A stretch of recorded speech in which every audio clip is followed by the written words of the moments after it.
4,000 రూపాయల నిరుద్యోగ భృతి ఇప్పటిదాకా మీరు ఇచ్చినారా? ఒక్కరికైనా? మరి ఈరోజు చదువుకున్నటువంటి అమ్మాయిలకి డిగ్రీ చేస్తున్నటువంటి అమ్మాయిలు కానీ, ఆ పై చదువుతున్న అమ్మాయిలు కానీ 18 ఏళ్లు దాటిన ప్రతి గర్ల్ చైల్డ్ అంటే చదువుకుంటున్నటువంటి అమ్మాయిలకు ఎలక్ట్రిక్ స్కూటర్లు ఇస్తామని చెప్తున్నారు, స్కూటీలు. మరి ఎంతమంది అమ్మాయిలకు ఇచ్చిందని చెప్పి అడుగుతా ఉన్నా, ఎక్కడెక్కడ ఇచ్చిందని చెప్పి అడుగుతా ఉన్నా. ఇవన్నీ మీరు ఇచ్చిన హామీలే. డిసెంబర్ 9 సోనియమ్మ పుట్టినరోజు నాడు ఇవన్నీ కూడా అమలు చేస్తాం, ప్రమాణ స్వీకారం చేసాం వెంబడే అని చెప్పినటువంటి నాయకులు మీరు. దాని గురించి జవాబు చెప్పండి. ఈరోజు హైడ్రా బాంబులాగా హైదరాబాద్ లో ఈరోజు ప్రజలనే వణికిస్తూనే కాదు, జిల్లాల్లో కూడా పేద ప్రజలను వణికిస్తా ఉన్నాయి అది ప్రభుత్వం. హైడ్రా అసలు ఎందుకు వచ్చింది? ఎందుకు హైడ్రా వచ్చింది? హైకోర్టు కూడా మొట్టికాయలేసింది ప్రభుత్వాన్ని, వాళ్ళ హైడ్రా ఆఫీసర్ని. హాలిడేస్ అప్పుడు మీరు నోటీసులు ఇస్తారు అంటే వాళ్ళ కోర్టు కూడా పోకుండా, సమయం ఇవ్వకుండా నిట్ట నిలువున వాళ్ళ ఇళ్లను కూల్ చేస్తారు, వాళ్ళని రోడ్డు బాగు చేస్తారు.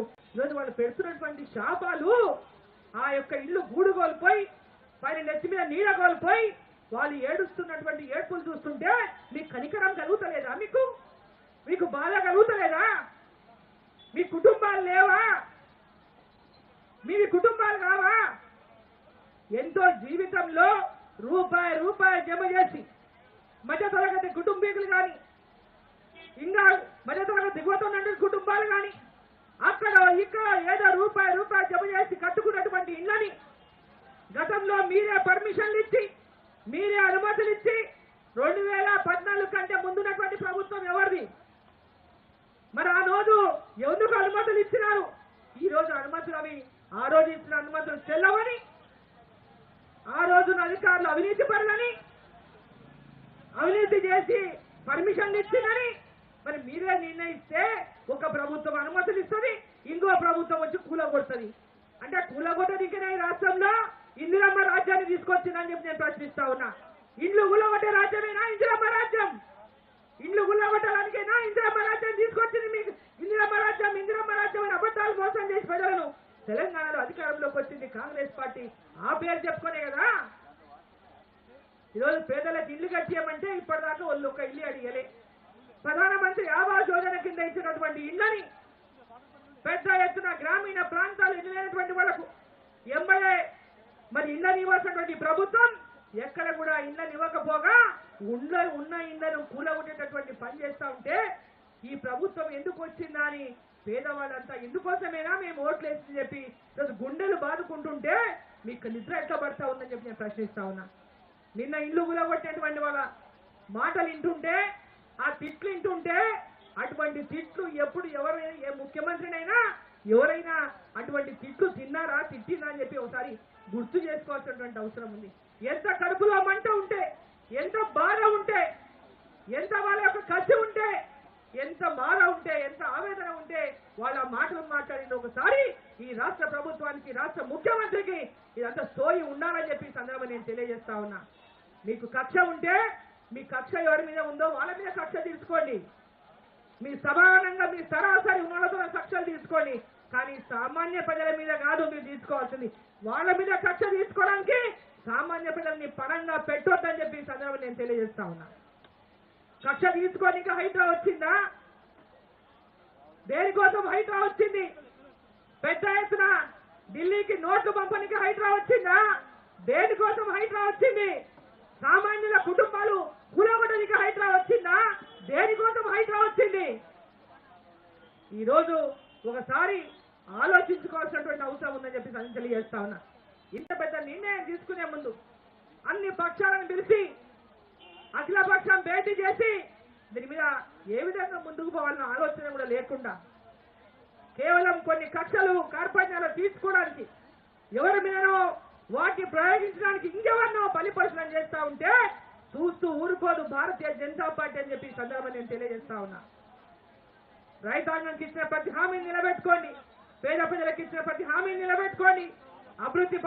అభివృద్ధి విషయంలో ఈ రోజు కేంద్ర ప్రభుత్వం ఈ రాష్ట్రానికి అన్ని రకాలుగా ఏదైతే గతంలో సాకారం చేసిందో అదే విధంగా సహకారం అందిస్తా ఉంది.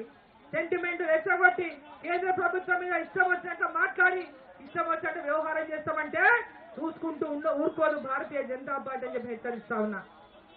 రైతన్నలారా ఎవరు కూడా మీరు అధైర్య పడొద్దని చెప్పి నేను తెలియజేస్తా ఉన్నా.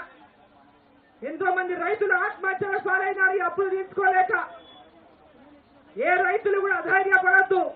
భారతీయ జనతా పార్టీ మీకు అండగా ఉంది, అండగా ఉంటుందని చెప్పి ఈ సందర్భంగా తెలియజేసుకుంటూ ప్రతి ఒక్క రైతుకు ఇచ్చిన ప్రతి హామీని నిలబెట్టుకునేదాకా భారతీయ జనతా పార్టీ పోరాటాన్ని ఆపదని ఈ మీడియా ద్వారా ఈ రాష్ట్ర ప్రభుత్వానికి తెలియజేస్తూ మీడియా మిత్రులకు మరి వచ్చినటువంటి రైతన్నలకు ప్రతి ఒక్కరికి పేరు పేరున ధన్యవాదాలు తెలియజేస్తూ భారత్ మాతాకి భారత్ మాతాకి.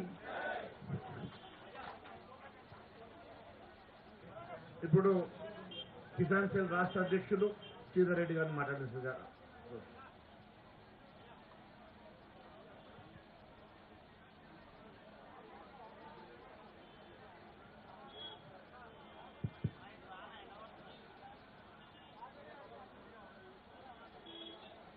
తెలంగాణ ప్రభుత్వం అనుసరిస్తున్నటువంటి రైతు వ్యతిరేక విధానాలను నిరసిస్తూ రైతులకు అండగా మేము ఉన్నామని చెప్పి బాధిత రైతులకు అండగా ఈ రోజున భారతీయ జనతా పార్టీ ఆధ్వర్యంలో శాసనసభ్యులు శాసనసభాపక్ష నాయకుడు మహేశ్వర్ రెడ్డి గారి యొక్క నేతృత్వంలో ఈ యొక్క దీక్షలో పాల్గొంటున్నటువంటి పెద్దలు భారతీయ జనతా పార్టీ జాతీయ ఉపాధ్యక్షురాలు పార్లమెంటు సభ్యురాలు శ్రీమతి డికే అరుణమ్మ గారు, వేదిక మీద ఉన్నటువంటి పెద్దలు మల్కాజ్గిరి ఎంపీ ఈటల రాజేందర్ గారు, చేవెళ్ల పార్లమెంటు సభ్యులు కొండా విశ్వేశ్వర్ రెడ్డి గారు, అదేవిధంగా ఈ దీక్షలో పాలు పంచుకుంటున్నటువంటి శాసనసభ్యులు పాల్వాయి హరీష్ బాబు గారు, ధన్పాల్ గారు, మన్నించాలే ఆదిలాబాద్ ఎంపీ నగేష్ గారు, అదేవిధంగా